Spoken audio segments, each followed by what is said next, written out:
Hello and welcome to episode 11, I believe, of the Day in Film MiniCast. It is your host, the Pantnator, as always, and before we get into the movie that you already know from the name of the video, and the thumbnail too, I'm sure, I first have to apologize for not getting a video out yesterday. I was very swamped, and I simply didn't have enough time to watch a movie, and again, I'm sorry for only uploading one video today, but I, again, did not have enough time to watch two, and I always want to prioritize the passion I put into videos over just the amount I put out. With all that out of the way, I would love if you subscribe to the channel, especially if you love this kind of content. I'm going to keep pumping these out as long as I'm watching movies, which should be forever, so stick around forever if you want. Like the video, leave a comment. I have a sense that a lot of people are going to want to argue with me on my points in this movie, but I guess we'll see. With that all out of the way, sorry, I'm fumbling over my words. Let's get into the movie. So you already know, today on September 26th, which is a Thursday of 2024, I watched White Chicks, directed by Keenan Ivory Wayans. I've been meaning to watch this movie for a while, believe it or not. This is my girlfriend's my girlfriend's mom's favorite movie, and I just thought it right to finally watch it. I watched it with them, not with their mother, but with them. And I'm gonna be honest, the more I think about this movie, the less I like it. Directly off rip, it was a 6 out of 10 from me, and I think that's a pretty average rating, but the more it sits with me, the less and less I like it. This feels like a very, I don't know how to put it without sounding like pretentious, but it feels like a very evil movie, I guess. There's something about movies like this that are of this genre of comedy, and they feel so... It feels like an Adam Sandler movie. And that's not to say Adam Sandler doesn't have good comedies, because yes, he has like two maybe. But a lot of those are stinkers, and they're like almost unwatchable.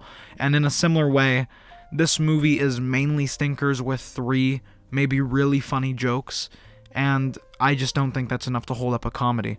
To summarize the plot, it follows 2 black FBI agents that were originally meant to protect 2 white girls who were theorized to get kidnapped, and they simply won't go as the bait, basically. So they pretend to be the white girls and act as bait to eventually get kidnapped. And it sounds, from the start, you understand that it's not a very serious movie. This isn't going to be a Silence of the Lambs FBI thriller or a Longlegs FBI thriller. You know, this is just going to be a silly FBI movie, which is totally fine. And honestly, I thought it was going to be a bit more like Bad Boys. I know that sounds really racist, but I swear I don't mean it like that. Something about the rogue police thing and the comedic cop duo. It just kind of had me thinking, but this is a very different movie. I appreciate what they were going for with the over-the-top, like, making fun of white people humor, and there's nothing wrong with that, and I think it does have some very funny moments, but overall, it just feels so, like, I don't know how to say it without sounding pretentious, but it just feels so, like, contemporary. Like, it doesn't feel like it was hard to come up with these jokes. It was just like, okay, like, there wasn't a script. It was just like, okay, do a funny voice in this scene, make some jokes about what the other actresses actually have lines about saying, and we'll go to the next scene.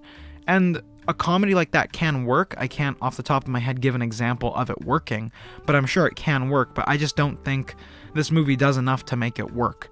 I'd comment on the technical aspects, but I mean, this is, again, movies like this should not be judged, or should be judged technically, but it shouldn't be focused on, because they clearly just weren't focusing on it. The filmmakers themselves were just not focusing on it.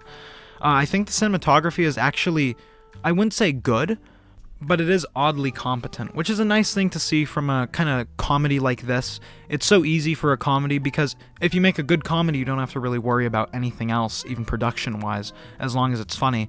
But for a movie like this, which I think is a more middling comedy, it's nice to see them not focus on it, but just try a little bit with their filmmaking style. I'd say my favorite character was definitely Terry Crews. His character is so just like off the deep end comedic that his character is strictly played for laughs, and I really appreciate that.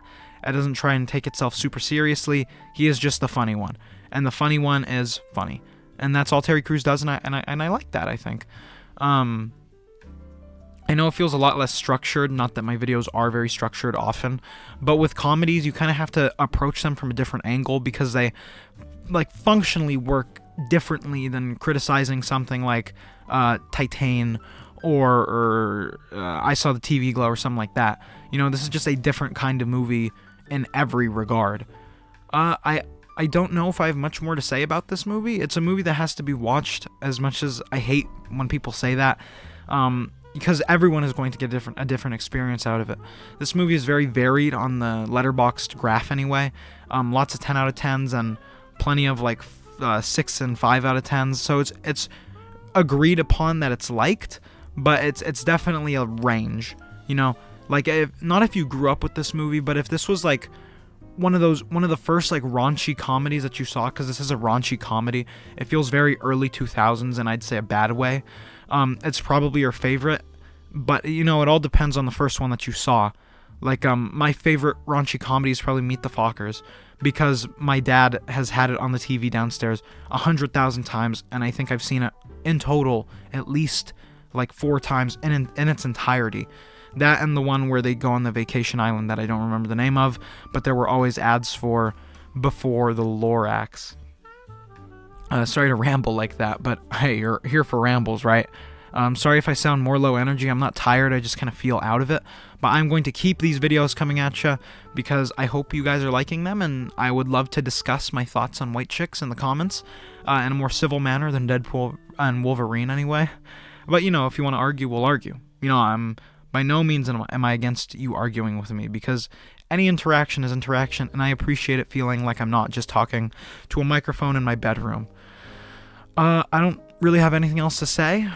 Yeah, White Chicks is a comedy. Not a good one, not a bad one. It's perfectly fine.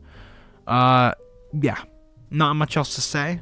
I hope you have a wonderful day, and I will see you in the theaters.